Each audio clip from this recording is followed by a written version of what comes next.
అడగలంటున్నా కదా సార్ ఆవిడ ఉన్నాడు అడగండి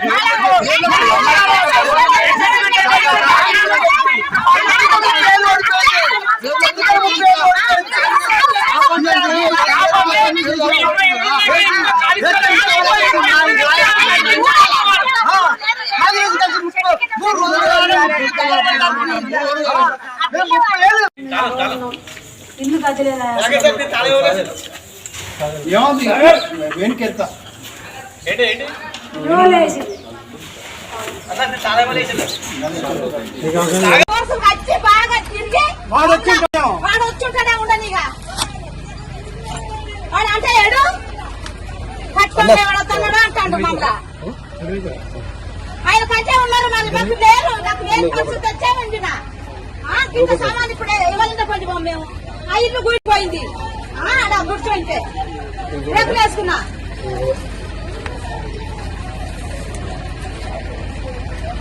సారు చూస్తారుగా మీరు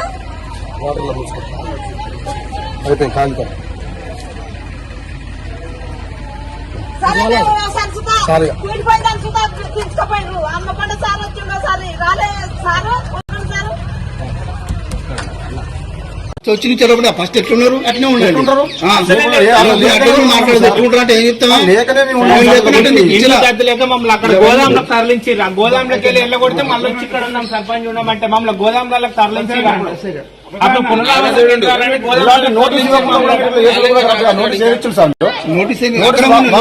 నోటీస్ ఇవ్వాలి మీరు ఒక్కొక్కరు అక్రమంగా భూములు పట్టాలు చేసుకుంటారు మేముంటాం అక్రమంగా వాళ్ళు పట్టాలు చేసుకొని ఉంటారు వాళ్ళు పంచరాయి భూమి 14 ఎకరాలు 20 ఎకరాలు పట్టాలు చేసుకుంటారు వాళ్ళని బయటికి తీయండి ఎంఆర్ఓ గారికి 100 సార్లు పిటిషన్ ఇచ్చినా పట్టించుకోడు కలెక్టర్ గారికి పిటిషన్ ఇచ్చినా పట్టించుకోడు కానీ పేదలు పొట్టగొట్టడానికి పేదలు నిర్బంధంగా వ్యవస్థ చేయడానికి మాత్రం ఎంఆర్ఓలు వస్తారు అందరు వస్తారు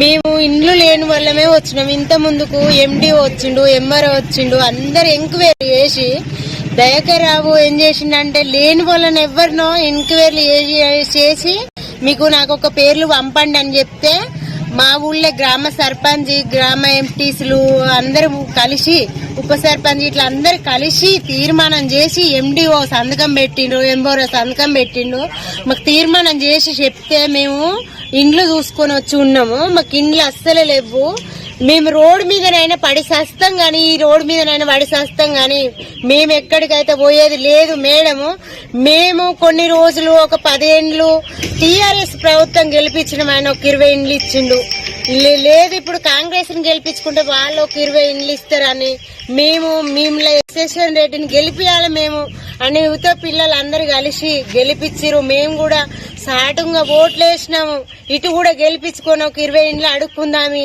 ఈ 40 ఇండ్లు సరిపించుకుందాం మనము వెనుక మరల ఖాళీ స్థలం సానుంది అటు ఒక 20 ఇండ్లు పడతాయి అని మేము ఇదంతా ఆలోచిస్తుంటే ఇవన్నీ కంప్లైంట్ల ద్వారా మమ్మల్ని అయితే మస్తు పరిశ్రమ చేస్తాను మేము మస్తు ఏడుతాం మేము పిల్లలు మేము రోడ్ మీద ఉన్నాం మేడం దయచేసి నువ్వు తొరూరు గ్రామంలోకి వచ్చి చూడండి ఇండ్లు ఉన్నోళ్ళు ఎవరు లేనోళ్ళు ఎవరు మేము ఎందుకు ఇట్లా ఉంటాం ఇక్కడ నీళ్లు లేకున్నా పక్క రోడ్డుకు పోయి ఎత్తుకొచ్చుకొని రోడ్ మీద ఏదో అట్లా కాలం గడుపుకుంటాను మాకు ఈ ప్రభుత్వం గెలిచిన కానించి మాకు మేము ఏమన్నా జాగా ఖాళీ స్థలాలు కొని డబ్బులు ఇస్తామని అట్లనన్నీ ఇయర్ అవుతుంది మాకు ఒక ఇండ్ల ఆశ పెడుతుంది ఆశ పెట్టి మాకు ఇండ్లు కట్టించి మాకు ఇండ్లలో బోండ్రి మీరు అనండి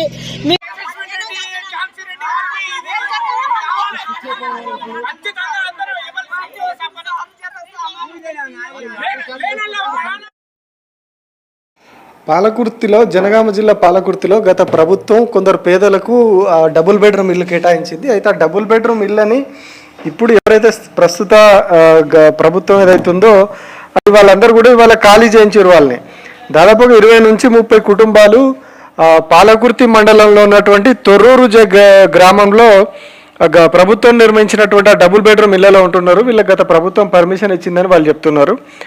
ఆ పర్మిషన్ ఇచ్చింది కాబట్టి, గవర్నమెంట్ చెప్పింది కాబట్టి మేము వెళ్ళినాము.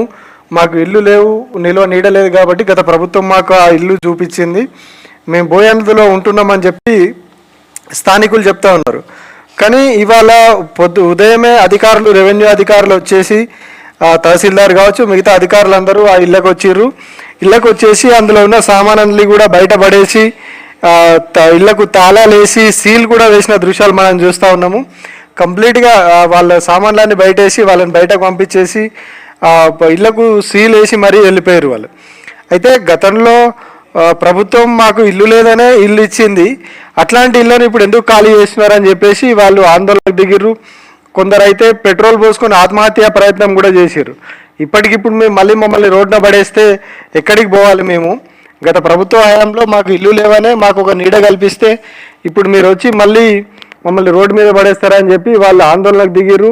పెట్రోల్ పోసుకొని ఆత్మహత్య ప్రయత్నాలు కూడా చేశారు. అయినా కూడా అధికారులు ఎవరు కూడా పట్టించుకోలేదు. వాళ్ళు వాళ్ళ పని వాళ్ళు చేసుకుంటూ వెళ్ళిపోయారు. సామాన్లను బయటపడేయడం, వాళ్ళని బయటకు పంపించేసి ఇళ్లకు తాళాలేసి సీలేసి దానికి లక్కతోటి సీలేసి మరీ వెళ్ళిపోయారు వాళ్ళు. సో అయితే ఇదంతా కూడా స్థానిక కాంగ్రెస్ నాయకులు, స్థానిక ఎమ్మెల్యే అయినటువంటి యశస్విని రెడ్డియే చేస్తున్నారని చెప్పేసి స్థానికులు ఆరోపిస్తున్నారు. ఎందుకంటే తమ కాంగ్రెస్ పార్టీకి చెందినటువంటి కార్యకర్తలకు ఇండ్లు ఇప్పించుకోవాలని చెప్పేసి వాళ్ళు వీళ్ళను బయటికి వెళ్ళగొడుతున్నారు. గత బీఆర్ఎస్ హయాంలో ఇచ్చినటువంటి లబ్ధిదారులు ఎవరైతే ఉన్నారో, పేదలు ఎవరైతే ఉన్నారో వాళ్ళందరినీ కూడా బయటికి వెళ్ళగొడుతూ ఉన్నారు కావాలని చెప్పి, ఇదంతా చేస్తున్నారని చెప్పి అక్కడ ఉన్నటువంటి స్థానికులు ఆరోపిస్తున్నారు. ఎందుకంటే 2 రోజుల క్రితమే స్థానిక కాంగ్రెస్ ఎమ్మెల్యే యశస్విని రెడ్డి ఒక కామెంట్ చేశారు. హైడ్రా లాగా మాకు కూడా ఒక పైడ్రా కావాలి అని చెప్పేసి ఆమె మాట్లాడారు. అంటే ఇక్కడ ఎట్లయితే డెమాలిషన్ జరుగుతున్నాయో, పేదల ఇండ్లు గులగొడుతున్నారో, అట్లనే మాకు కూడా కావాలి అని చెప్పి ఆమె అడిగిన మరుసటి రోజే ఈ ఘటన జరిగింది. ఆల్రెడీ పేదలే వాళ్ళు, లబ్ధిదారులు వాళ్ళు పేదల కాదా అని తెలుసుకొని గవర్నమెంట్ ఎంక్వైరీ చేసుకున్న తర్వాత వాళ్ళను తొలగించాల్సిందా లేకుంటే ఉంచాల్సిందా అనేది చూడాల్సింది. కానీ అదేది చేయకుండా అందులో ఉన్నటువంటి దాదాపు 20-30 కుటుంబాలని వాళ్ళని ఇప్పుడు బయటికి నూకేసి రోడ్డున పడేసిరని చెప్పేసి వాళ్ళు గొడవ చేస్తూ ఉన్నారు. ఇప్పటికి కూడా వాళ్ళు అక్కడే ఆందోళన చేస్తూ ఉన్నారు. అదే గ్రామంలో అదే ఇళ్ళ దగ్గర గొడవ చేస్తున్నారు. మళ్ళీ మాకు ఇల్లు ఇచ్చేదాకా, లోపలికి పంపించేదాకా మేము ఇక్కడి నుంచి పోము, ప్రాణాలు పోయినా సరే రోడ్డు మీదనే ఉంటాం, ఇక్కడనే ధర్నా చేస్తామని చెప్పి ధర్నా కూర్చున్నారు. స్టిల్ వాళ్ళ ఆందోళన కంటిన్యూ అవుతూ ఉన్నది. కంప్లీట్గా పొద్దున ఒక ఉద్రిక్తమైన పరిస్థితే కనిపించింది అక్కడ. పోలీసులే కాదు, మన రెవెన్యూ అధికారులే కాదు, పోలీసులు కూడా వచ్చిర్రు, ఇళ్లలోకి వెళ్ళిర్రు. నేరస్తులను లాక్కెళ్ళినట్టుగా వాళ్ళందరినీ బయటికి లాక్కొచ్చేసి ఆ సామాన్లన్నీ బయట పడేసి తీసుకుని వెళ్ళిపోయారు. వాళ్ళని కొందరు అక్కడ పడేసి తాళాలు వేసి పోయారు. సో ఇదంతా కూడా వాళ్ళు చెప్తున్నది ఏంటి అంటే, బాధితులు గత ప్రభుత్వంలో ఎమ్మెల్యే ఉన్నటువంటి రెబెల్ దయాకర్ మాకు ఒక 20 ఇళ్ళు పేదలకి, ఆ ఇళ్లలో మేము ఉంటున్నాము. ఇప్పుడు కొత్తగా మళ్ళీ యశస్విని రెడ్డిని మేము గెలిపిస్తే మాకు ఇంకొక 20 ఇళ్ళు వస్తాయి కావచ్చు అని చెప్పి మేము ఆనందపడ్డాము. ఆల్రెడీ ఆయన ఒక 20 ఇచ్చిర్రు, మళ్ళీ ఈసారి మేము గెలిపించుకుంటే ఏమి వస్తుంది కావచ్చు, ఇంకొక 20 ఇండ్లు కొత్తగా వస్తాయేమో, 30 ఇండ్లు కొత్తగా వస్తాయేమో అని మేము కాంగ్రెస్ పార్టీకి ఓటేసినాము. వాళ్ళ బయటలో కూడా విన్నాం మనం ఆ విషయం చెప్పారు వాళ్ళు.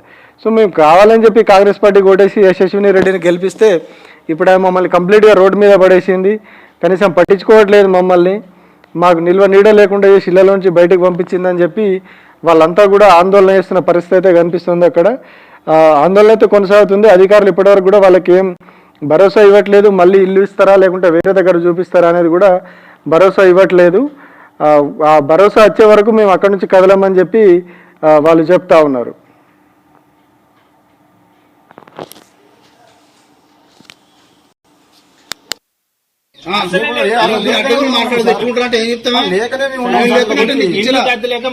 గోదాంలకు తరలించి గోదాంలోకి వెళ్ళి వెళ్ళగొడితే మళ్ళీ వచ్చి ఇక్కడ ఉన్నాం సర్పంచ్ అంటే మమ్మల్ని గోదాంలకు తరలించి అప్పుడు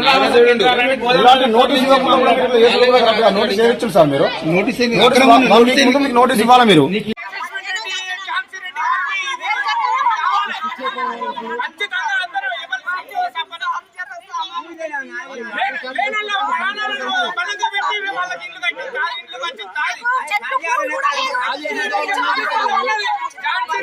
అప్పుడు ఇంకా మేము ఇల్లు కట్టిస్తాం,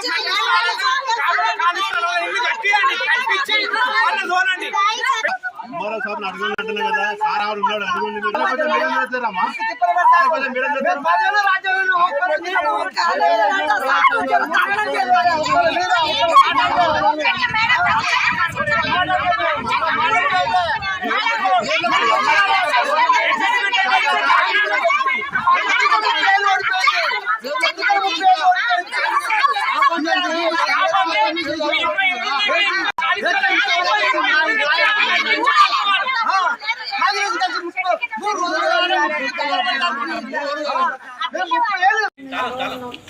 ఇల్లు కదలేదా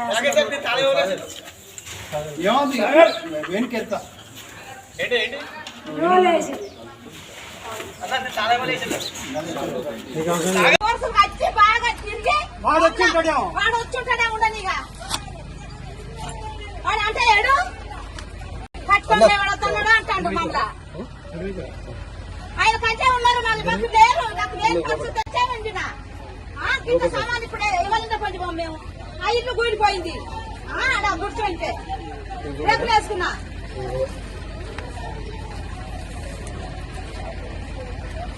సారు చూస్తారుగా మీరు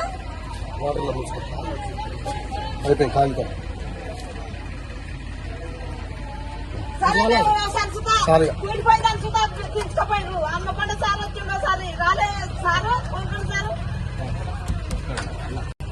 వచ్చి నుంచి ఫస్ట్ ఎట్లున్నారు అట్నే ఉండండి మాట్లాడదు ఎట్లుంటారు అంటే ఏం చెప్తామా ఇల్లు గద్దలేక మమ్మల్ని అక్కడ గోదాంలకు తరలించి గోదాంలోకి వెళ్ళి వెళ్ళగొడితే మళ్ళీ వచ్చి ఇక్కడ ఉన్నాం సర్పంచ్ ఉన్నామంటే మమ్మల్ని గోదాంలకు తరలించి అప్పుడు నోటీస్ సార్ మీరు నోటీస్ ఇవ్వాలా మీరు ఒక్కొక్కరు అక్రమంగా భూములు పట్టాలు చేసుకున్నాను మేముంటాం అక్రమంగా వాళ్ళు పట్టాలు చేసుకొని ఉంటారు వాళ్ళు పంచరాయి భూమి 14 ఎకరాలు 20 ఎకరాలు పట్టాలు చేసుకుంటారు వాళ్ళని బయటికి తీయండి ఎంఆర్ఓ గారికి 100 సార్లు పిటిషన్ ఇచ్చినా పట్టించుకోడు కలెక్టర్ గారికి పిటిషన్ ఇచ్చినా పట్టించుకోడు కానీ పేదలు పొట్టగొట్టడానికి పేదలు నిర్బంధంగా వ్యవస్థ చేయడానికి మాత్రం ఎంఆర్ఓలు వస్తారు అందరు వస్తారు మేము ఇండ్లు లేని వాళ్ళమే వచ్చినాం ఇంత ముందుకు ఎండి వచ్చిండు ఎంఆర్ఓ వచ్చిండు అందరు ఎంక్వైరీలు చేసి దయాకర్ రావు ఏం చేసిండంటే లేని వాళ్ళని ఎవరినో ఎంక్వైరీలు చేసి మీకు నాకు ఒక పేర్లు పంపండి అని చెప్తే మా ఊళ్ళో గ్రామ సర్పంచ్ గ్రామ ఎంపీసీలు అందరూ కలిసి ఉప సర్పంచ్ ఇట్లా అందరు కలిసి తీర్మానం చేసి ఎండిఓ సంతకం పెట్టిండ్రు ఎంఆర్ఓ సంతకం పెట్టిండు మాకు తీర్మానం చేసి చెప్తే మేము ఇండ్లు చూసుకొని వచ్చి ఉన్నాము మాకు ఇండ్లు అస్సలే లేవు మేము రోడ్డు మీదనైనా పడి సస్తాం గాని ఈ రోడ్డు మీదనైనా పడి సస్తాం గాని మేము ఎక్కడికైతే పోయేది లేదు మేడము మేము కొన్ని రోజులు ఒక 10 ఏండ్లు టీఆర్ఎస్ ప్రభుత్వం గెలిపించిన ఆయన ఒక 20 ఇండ్లు ఇచ్చిండు లేదు ఇప్పుడు కాంగ్రెస్ ని గెలిపించుకుంటే వాళ్ళు ఒక 20 ఇండ్లు ఇస్తారని మేము ఎస్ఎస్ఎన్ రెడ్డిని గెలిపియాలి మేము అని యువత పిల్లలు అందరు కలిసి గెలిపించారు మేము కూడా సాటుగా ఓట్లు వేసినాము ఇటు కూడా గెలిపించుకొని ఒక 20 ఇండ్లు అడుక్కుందామి ఈ 40 ఇండ్లు సరిపించుకుందాం మనము వెనుక మరల ఖాళీ స్థలం సానుంది అటు ఒక 20 ఇండ్లు పడతాయి అని మేము ఇదంతా ఆలోచిస్తుంటే ఇవన్నీ కంప్లైంట్ల ద్వారా మమ్మల్ని అయితే మస్తు పరిశాన్ చేస్తాను మేము మస్తు ఏడుతాను మేము పిల్లలు మేము రోడ్ మీద ఉన్నాం మేడం దయచేసి నువ్వు తొరూరు గ్రామంలోకి వచ్చి చూడండి ఇండ్లు ఉన్నోళ్ళు ఎవరు లేనోళ్ళు ఎవరు మేము ఎందుకు ఇట్లా ఉంటాం ఇక్కడ నీళ్లు లేకున్నా పక్క రోడ్డుకు పోయి ఎత్తుకొచ్చుకొని రోడ్ మీద ఏదో అట్లా కాలం గడుపుకుంటాను మాకు ఈ ప్రభుత్వం గెలిచిన కానించి మాకు మేము ఏంటన్నా జాగా ఖాళీ స్థలాలు కొని డబ్బులు ఇస్తామని అట్లనన్నీ ఇయర్ అవుతుంది మాకు ఒక ఇండ్ల ఆశ పెడతారు ఆశ పెట్టి మాకు ఇండ్లు కట్టించి మాకు ఇండ్లలో బోండ్రి మీరు అనండి